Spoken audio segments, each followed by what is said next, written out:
ദൈവത്തിരുനാമം മഹത്വപ്പെടുമാറാകട്ടെ. കർത്താവായ യേശു ക്രിസ്തുവിൻ്റെ സാക്ഷിയായി നിൽക്കുവാൻ ദൈവം എനിക്കും തന്ന കൃപയെ ഓർത്ത് ദൈവത്തെ സ്തുതിക്കുന്നു, സ്തോത്രം ചെയ്യുന്നു. 3-ാം സങ്കീർത്തനം അതിൻ്റെ 3-ാം വാക്യത്തിൽ ദാവീദ് ഇങ്ങനെയാണ് പറയുന്നത്: നീയോ യഹോവേ, എനിക്ക് ചുറ്റും പരിചയം, എൻ്റെ മഹത്വവും എൻ്റെ തല ഉയർത്തുന്നവനുമാകുന്നു. ദൈവത്തിന് നന്ദിയോടെ സ്തോത്രം.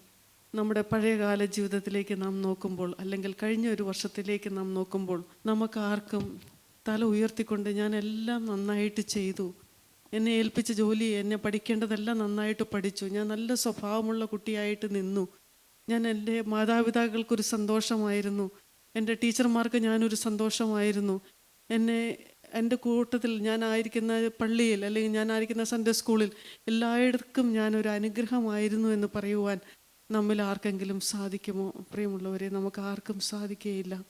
നാം ദൈവത്തിൻ്റെ മുമ്പാകെ ഇന്ന് നിൽക്കുമ്പോൾ നാം പിടിക്കപ്പെട്ടവളായി അനേക തെറ്റുകൾ ചെയ്ത് ദൈവത്തെ ഏറെ ദുഃഖിപ്പിച്ചവരായിട്ടാണ് നാം കടന്നു വന്നിരിക്കുന്നത്. ദൈവത്തിന് നന്ദിയോടെ സ്തോത്രം.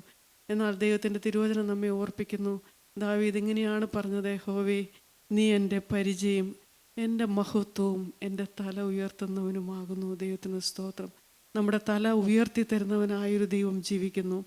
ഞാൻ എൻ്റെ ജീവിതത്തിലേക്ക് തിരിഞ്ഞു നോക്കുമ്പോഴും പ്രിയമുള്ളവരെ, ഞാൻ വളരെ വാടിയവളായിരുന്നു. ഞാൻ വളരെ മുഖം വാടി, എപ്പോഴും തല കുമ്പിട്ട്, എപ്പോഴും ഹൃദയത്തിലും നിറയെ ദുഃഖങ്ങളും കണ്ണുനീരും മാത്രമേ എൻ്റെ ജീവിതത്തിൽ ഉണ്ടായിരുന്നുള്ളൂ. കാരണം ഞാൻ എൻ്റെ ബാല്യകാലത്തിൽ ഒരുപാട് ദുഃഖങ്ങളും ദുരിതങ്ങളും അനുഭവിച്ച ഒരു വ്യക്തിയാണ്. ദൈവത്തിന് സ്തോത്രം.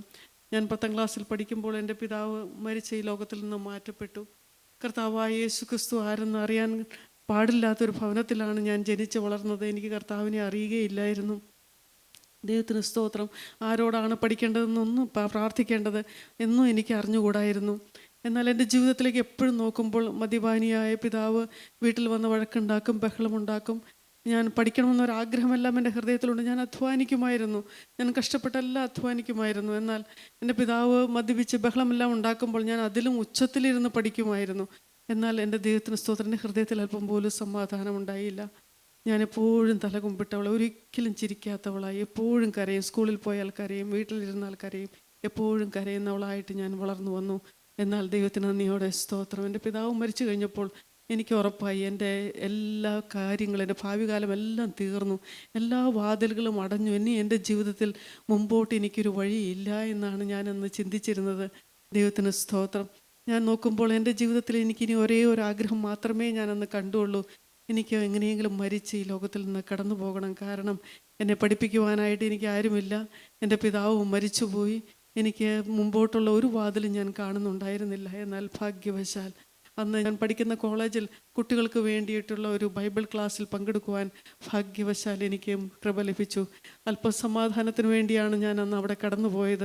അല്പസമാധാനം എൻ്റെ ജീവിതത്തിൽ എനിക്ക് കിട്ടിയിരുന്നെങ്കിൽ ആശിച്ചാണ് ഞാൻ അവിടെ കടന്നുപോയത്. ഞാൻ അവിടെ കടന്നു നിന്നിരുന്നപ്പോൾ മുതൽ ഞാൻ കരയുവാനായിട്ട് തുടങ്ങി. കാരണം ഞാൻ അനാഥയായിരുന്നു, എനിക്ക് അവൻ്റെ അപ്പൻ മരിച്ചുപോയി, എൻ്റെ ജീവിതത്തിൽ അല്പം പോലും സമാധാനമില്ല, ദുഃഖവും മാത്രമേ ഉണ്ടായിരുന്നുള്ളൂ. എന്നാൽ അന്ന് കർത്താവായ യേശു ക്രിസ്തു എൻ്റെ കരങ്ങളിലേക്ക് കയറി പിടിച്ചു. ദൈവത്തിന് നന്ദിയോടെ സ്തോത്രം. ഇവിടെ ദാവീദ് പറയുന്നത് അങ്ങനെയാണല്ലോ: യഹോവേ, നീ എനിക്ക് ചുറ്റും പരിചയം, എൻ്റെ മഹത്വവും എൻ്റെ തല ഉയർത്തുന്നവനുമാകുന്നു. എൻ്റെ തല ഉയർത്തി തന്നവനായൊരു ദൈവം ജീവിക്കുന്നു.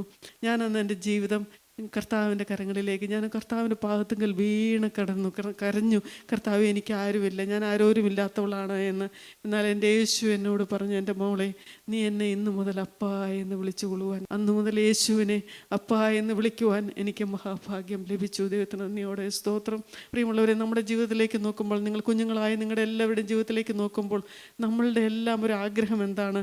നമുക്ക് വിജയിക്കണം, എല്ലാ സ്ഥലങ്ങളിലും നമുക്ക് വിജയിക്കണം, നാം പഠിക്കുന്ന കാര്യങ്ങളിലും നല്ല വിജയം മാർക്ക് വാങ്ങിച്ച് ഉന്നതമായൊരു ഭാവിയിലേക്ക് എത്തണമെന്നാണ് നമ്മുടെ എല്ലാവരുടെയും ആഗ്രഹം. ഞാൻ എൻ്റെ ജീവിതത്തിലേക്ക് നോക്കുമ്പോൾ എൻ്റെ ജീവിതത്തിൽ എനിക്ക് പല നല്ല ആഗ്രഹങ്ങളെല്ലാം ഉണ്ടായിരുന്നു. പക്ഷേ എൻ്റെ സാഹചര്യങ്ങളും മറ്റുള്ള പല കാര്യങ്ങളെല്ലാം നോക്കുമ്പോൾ ഒരിക്കലും എനിക്ക് അവിടെ ഒന്നും എത്തിച്ചേരുവാനായിട്ട് സാധിക്കുമായിരുന്നില്ല. എന്നാൽ ഞാൻ എൻ്റെ ജീവിതം എൻ്റെ യേശുവിനായിട്ട് സമർപ്പിച്ചപ്പോൾ, യേശു എൻ്റെ അപ്പനായിട്ട് എൻ്റെ ജീവിതത്തിലേക്ക് കടന്നു വന്നപ്പോൾ, യേശു എൻ്റെ കരത്തിന്മേൽ പിടിച്ചപ്പോൾ, യേശു എൻ്റെ തല ഉയർത്തി തന്നപ്പോൾ, പ്രിയമുള്ളവരെ, പിന്നീട് കഴിഞ്ഞ 34 വർഷമായി പ്രിയമുള്ളവരെ, ഈ യേശുവിനോട് കൂടെ നടക്കുവാൻ ദൈവം എനിക്ക് മഹാഭാഗ്യം തന്നു. ഞാൻ ഓർക്കുകയാണ്, എനിക്കൊന്നും അധ്വാനിക്കേണ്ടതായി വന്നില്ല. ഞാൻ കഷ്ടപ്പെട്ട് പഠിച്ചു, ഞാൻ പഠിക്കേണ്ടതെല്ലാം ഞാൻ പഠിച്ചു, അധ്വാനിച്ചു, അതെല്ലാം ശരിയാണ്. പക്ഷേ എന്നെ ഓരോ വഴികളിലൂടെ മുമ്പോട്ട് പോകുമ്പോൾ എല്ലാ വഴികളിലും വാതിലുകളെ തുറന്നു തന്ന് പ്രിയമുള്ളവരെ, എനിക്ക് ഏറ്റവും നല്ല വിദ്യാഭ്യാസം ദൈവം തന്നു. ഞാൻ BSc ഏറ്റവും നല്ല മാർക്കോടുകൂടി പാസ്സായി, MSc റാങ്കോടുകൂടി പാസ്സായി, B.Ed പഠിച്ചു, ഞാൻ MPhil പഠിച്ചു, PhD പഠിച്ചു. ഇന്ന് ഞാനൊരു കോളേജിൽ അസോസിയേറ്റ് പ്രൊഫസറായി ജോലി ചെയ്യുന്നു പ്രിയമുള്ളവരെ. എന്നാൽ എൻ്റെ സകല മഹത്വവും മാർഗമാണ് പ്രിയമുള്ളവരെ, കർത്താവായ യേശു ക്രിസ്തുവിന്. ഞാനൊരു ബുദ്ധിമുള്ളൊരു കുട്ടി ആയിരുന്നില്ല, ഞാനൊരു ആവറേജ് ആയിരുന്നു പ്രിയമുള്ളവരെ. എന്നാൽ കർത്താവായ യേശു ക്രിസ്തു എന്നെ സ്നേഹിച്ചു, എന്നോട് കൂടി ഇരുന്നു, എന്നെ വഴി നടത്തിയെന്നാണ് എനിക്ക് നിങ്ങളോട് പറയുവാനായിട്ടുള്ളത്. കർത്താവ് നിങ്ങളുടെ മുമ്പിൽ വന്ന് കരം നീട്ടി നിൽക്കുമ്പോൾ നിങ്ങളുടെ ജീവിതം നിങ്ങൾ കർത്താവായ യേശു ക്രിസ്തുവിന് വേണ്ടി സമർപ്പിക്കുമോ? എൻ്റെ കർത്താവേ, എനിക്ക് ഈ പറയുന്നതൊന്നും മനസ്സിലാകുന്നില്ല, എന്നാൽ ഞാനൊന്ന് വിശ്വസിക്കുന്നു, യേശു എൻ്റെ മുമ്പിൽ നിൽക്കുന്നു എന്ന് ഞാൻ വിശ്വസിക്കുന്നു. എൻ്റെ ജീവിതം ഞാൻ കർത്താവിൻ്റെ കരങ്ങളിലേക്ക് സമർപ്പിക്കുന്നു. എൻ്റെ ദൈവമേ, നീ അവിടെ എന്നോടുകൂടെ പോരാമോ? എൻ്റെ ഹൃദയത്തിൽ വന്നിരിക്കാമോ എന്ന് നിങ്ങളൊന്ന് ചോദിക്കാമോ പ്രിയമുള്ളവരെ? നാം പുതിയ സ്കൂളുകളിലേക്ക് ചെല്ലുമ്പോൾ 10ാം ക്ലാസ് കഴിഞ്ഞവരുണ്ട്, 12ാം ക്ലാസ് കഴിഞ്ഞവരുണ്ട്, അടുത്ത ക്ലാസ്സിലേക്ക് കയറുന്നവരുണ്ട്. നിങ്ങളെല്ലാ സ്കൂളിലേക്ക് ചെല്ലുമ്പോൾ നിങ്ങൾക്ക് എല്ലാവർക്കും ഒരു പുതിയ ഐഡൻറ്റിറ്റി കാർഡ് തരും. ആ കാർഡിൽ നിങ്ങളുടെ പേരെഴുതിയിട്ടുണ്ടാകും, നിങ്ങൾ ഏത് ക്ലാസ്സിലാണ് പഠിക്കുന്നതെന്നുണ്ടാകും, നിങ്ങളുടെ സ്കൂളിൻ്റെ പേരെല്ലാം നിങ്ങളുടെ ഐഡൻറ്റിറ്റി കാർഡിലുണ്ടാകും. ഐഡൻറ്റിറ്റി കാർഡ് കാണുമ്പോൾ തന്നെ കാണുന്നവർക്ക് ഇതെല്ലാം മനസ്സിലാകും. എൻ്റെ ദൈവത്തിന് സ്തോത്രം. എന്നാൽ പ്രിയമുള്ളവർ, ഇന്ന് പുതിയൊരു ഐഡൻറ്റിറ്റി കാർഡ് കർത്താവായ യേശു ക്രിസ്തു നിങ്ങൾക്ക് നിങ്ങളുടെ കഴുത്തിലേക്ക് ദൈവം നിങ്ങൾക്ക് ഇട്ടുതരും.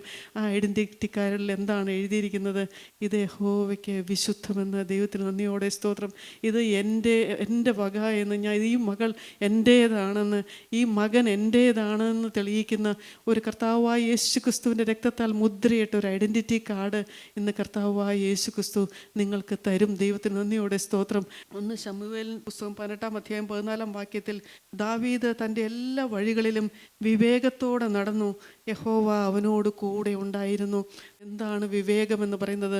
ദോഷം വിട്ടകന്ന് നടക്കുന്നത് തന്നെ വിവേകം. ദാവീദ് തൻ്റെ എല്ലാ വഴികളിലും വിവേകത്തോടു കൂടി നടന്നു. അതിനുള്ള കാരണം എന്താണ്? യഹോവ അവനോട് കൂടെ ഇരുന്നു. നിങ്ങൾ ഓർക്കും, ഞാൻ എങ്ങനെയാണ് ദോഷങ്ങൾ വിട്ടൊഴിഞ്ഞ് തെറ്റുകളില്ലാതെ ഈ തലമുറയിൽ ഞാൻ എങ്ങനെയാണ് ജീവിക്കുന്നത്? നിങ്ങളുടെ കൂട്ടത്തിലുള്ള കുട്ടികളെല്ലാവരും പലവിധ ദോഷങ്ങളിലേക്ക് ഇറങ്ങിപ്പോകുമ്പോൾ, ഇതൊന്നുമില്ലാതെ, ആരുമില്ലാതെ എനിക്ക് ഇതെല്ലാം വിട്ട് എനിക്ക് ജീവിക്കാനായിട്ട് സാധിക്കുമോ എന്ന് നിങ്ങൾക്ക് സംശയം ഹൃദയത്തിൽ വരുന്നുണ്ടോ? എന്നാൽ ദൈവത്തിൻ്റെ വചനം പറയുന്നു, ദാവീദ് തൻ്റെ എല്ലാ വഴികളിലും വിവേകത്തോടു കൂടി നടന്നു, യഹോവ അവനോട് കൂടെ ഉണ്ടായിരുന്നു. അതിന് കാരണം എന്താണ് പ്രിയമുള്ളവരെ? ദാവീദ് ദൈവത്തെ സ്നേഹിച്ചു, ദൈവത്തിൻ്റെ ഹൃദയപ്രകാരമുള്ള മനുഷ്യനായി ജീവിച്ചു. എൻ്റെ ദൈവത്തിന് സ്തോത്രം. He succeeded in everything he did because Lord was with him. Joseph ചെയ്ത എല്ലാ കാര്യം, he succeeded in everything he do. എല്ലാ കാര്യത്തിലും ജോസഫ് വിജയിയായിരുന്നു. കാരണം യഹോവയായ ദൈവം അവനോട് കൂടെ ഉണ്ടായിരുന്നു. കാരണം ദൈവത്തെ ഭയപ്പെടുന്നൊരു ഹൃദയം അവനുണ്ടായിരുന്നു. ദൈവത്തിന് നന്ദിയോടെ സ്തോത്രം. ദൈവത്തെ ഭയപ്പെടുന്നൊരു ഹൃദയം ദൈവം നിങ്ങൾക്ക് ഇന്ന് ദാനമായിട്ട് തരും. നിങ്ങൾ എവിടെ നിൽക്കുമ്പോഴും, കൂട്ടുകാരുടെ മധ്യത്തിൽ നിൽക്കുമ്പോഴും, ബാത്റൂമിൻ്റെ ഉള്ളിൽ നിൽക്കുമ്പോഴും, നിങ്ങൾ മറ്റുള്ള കുട്ടികളുടെ കൂടെ ഓരോ സ്ഥലങ്ങളിൽ പോകുമ്പോഴും നിങ്ങളുടെ ഹൃദയം ചിന്തിക്കുക, എന്നെ കാണുന്നൊരു ദൈവം, എന്നെ അറിയുന്നൊരു ദൈവം, ഇതെനിക്ക് പാടില്ല, ഇതെനിക്ക് ചെയ്യാൻ പാടില്ല എന്നൊരു ചിന്ത നിങ്ങളുടെ ഹൃദയത്തിലേക്ക് ദൈവം നിങ്ങൾക്ക് തരും. 1 ശമൂവേലിൻ്റെ പുസ്തകം 2-ാം അധ്യായം 26-ാം വാക്യത്തിൽ ഇങ്ങനെ പറയുന്നുണ്ട്, ശമൂവേൽ ബാലനോ വളരുംതോറും യഹോവയ്ക്കും മനുഷ്യർക്കും പ്രീതിയുള്ളവനായി തീർന്നു. ശമൂവേൽ ബാലനോ വളരുംതോറും, ഓരോ വയസ്സ് കൂടുന്തോറും യഹോവയ്ക്കും മറ്റുള്ളവർക്കും പ്രിയങ്കരനായി തീർന്നു. Becoming favourite to everyone and also to good. എല്ലാവർക്കും പ്രിയങ്കരനായി തീർന്നു. അതിന് കാരണം എന്താണ് പ്രിയമുള്ളവരെ? ശമൂവേൽ ബാലന് വിനയമുള്ള ഒരു ഹൃദയമുണ്ടായിരുന്നു. ശമൂവേൽ ബാലൻ എപ്പോഴും പറഞ്ഞ, യഹോവേ സംസാരിക്കണമേ, ഞാൻ കേൾക്കുന്നു എന്ന്. ദൈവത്തിന് നന്ദിയോടെ സ്തോത്രം. ദൈവം പറയുന്നത് കേൾക്കുന്ന ഒരു ഹൃദയം നിങ്ങൾക്കുണ്ടോ പ്രിയമുള്ളവരെ? ദൈവത്തിന് നന്ദിയോടെ സ്തോത്രം.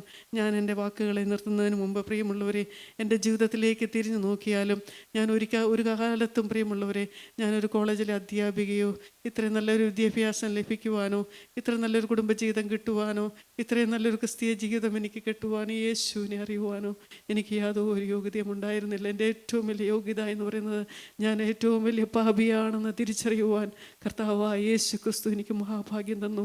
എൻ്റെ ദൈവം ഏറ്റവും വലിയവനാണെന്ന്, മഹത്വത്തിൽ വസിക്കുന്നവനാണെന്ന്, അത് പ്രിയമുള്ളവരെ അടുത്തുകൂടാത്ത വെളിച്ചത്തിൽ വസിക്കുന്നവനാണെന്ന്, നമ്മെ ഏറ്റവും സ്നേഹിക്കുന്നവനായ ഒരു ദൈവമാണ് എനിക്കുള്ളതെന്ന് തിരിച്ചറിയുവാൻ ദൈവം എനിക്കും കൃപ തന്നു. ആ ദൈവത്തിൻ്റെ കരങ്ങളിലേക്ക് നാം നമ്മുടെ ജീവിതത്തെ സമർപ്പിക്കണം. സദൃശവാക്യം 3-ാം അധ്യായം അതിൻ്റെ 5-6 വാക്യത്തിൽ ഇങ്ങനെ പറയുന്നു, പൂർണ്ണ ഹൃദയത്തോടെ യഹോവയിൽ ആശ്രയിക്കുക, സ്വന്തം വിവേകത്തിൽ ഊന്നരുത്. Trust the Lord completely, don't ever trust yourself. പിന്നെ പറയുന്നു, നിന്റെ എല്ലാ വഴികളിലും അവനെ നനച്ചുകൊള്ളുക, അവൻ നിന്റെ പാതകളെ നേരെയാക്കും. In everything you do put God first. നീ എന്ത് ചെയ്താലും ദൈവത്തെ ഒന്നാം സ്ഥാനം വയ്ക്കുക. നാം പഠിക്കാനിരിക്കുമ്പോഴും, നാം കളിക്കാൻ പോകുമ്പോഴും, നാം വീട്ടിലായിരിക്കുമ്പോഴും, നാം എവിടെയായിരിക്കുമ്പോഴും ഒന്നാം സ്ഥാനം ദൈവത്തിന് കൊടുക്കുക. He will direct you and crowns your efforts with success. അവൻ നിൻ്റെ പാതകളെ നേരെയാക്കും. നീ ഏത് വഴിയാണ് നടക്കേണ്ടതെന്ന് ദൈവം നിനക്ക് പറഞ്ഞു തരും. നിൻ്റെ അധ്വാനത്തിൻ്റെ ഫലം ദൈവം നിനക്ക് തരും. ഇന്ന് യേശുവിന് വേണ്ടി നിങ്ങൾ നിങ്ങളുടെ ജീവിതം കൊടുക്കുമോ പ്രിയമുള്ളവരെ? നിങ്ങൾ ഹൃദയം കർത്താവിൻ്റെ കരങ്ങളിലേക്ക് കൊടുക്കുമോ? ഞാനൊരു വാക്യം കൂടെ പറയാം. നിങ്ങളെല്ലാവരും എന്നോടുകൂടി ആ വാക്യം ഏറ്റു പറയണം. 18-ാം സങ്കീർത്തനം അതിൻ്റെ 1-ാം വാക്യം ഇങ്ങനെയാണ്, ഞാനും എൻ്റെ ജീവിതത്തെ കർത്താവിൻ്റെ കരങ്ങളിലേക്ക് സമർപ്പിച്ചുകൊണ്ട് എന്നേക്കും ഈ അടുത്ത ഒരു വർഷം ഞാൻ എൻ്റെ യേശുവിന് വേണ്ടി ജീവിക്കും. ഞാൻ എൻ്റെ യേശുവിൻ്റെ സാക്ഷിയായി നിൽക്കും. ഒരു അശുദ്ധിയും എന്നെ തൊടുകയില്ല. ഞാൻ ദൈവഭയമുള്ളവനായി ജീവിക്കും. ഞാൻ വിനയമുള്ളവനായി ജീവിക്കും എന്നുള്ള സമർപ്പണത്തോടു കൂടി നമുക്ക് ഈ വാക്യം ഏറ്റ് പറയാം. 18-ാം സങ്കീർത്തനം 1-ാം വാക്യം, എൻ്റെ ബലമായ യഹോവേ, എൻ്റെ ബലമായ യഹോവേ, ഞാൻ നിന്നെ സ്നേഹിക്കുന്നു, ഞാൻ നിന്നെ സ്നേഹിക്കുന്നു. എൻ്റെ ബലമായ യഹോവേ, എൻ്റെ ബലമായ യഹോവേ, ഞാൻ നിന്നെ സ്നേഹിക്കുന്നു, ഞാൻ നിന്നെ സ്നേഹിക്കുന്നു. എൻ്റെ ബലമായ യഹോവേ, എൻ്റെ ബലമായ യഹോവേ, ഞാൻ നിന്നെ സ്നേഹിക്കുന്നു, ഞാൻ നിന്നെ സ്നേഹിക്കുന്നു. ദൈവത്തിരുനാമം മാത്രം.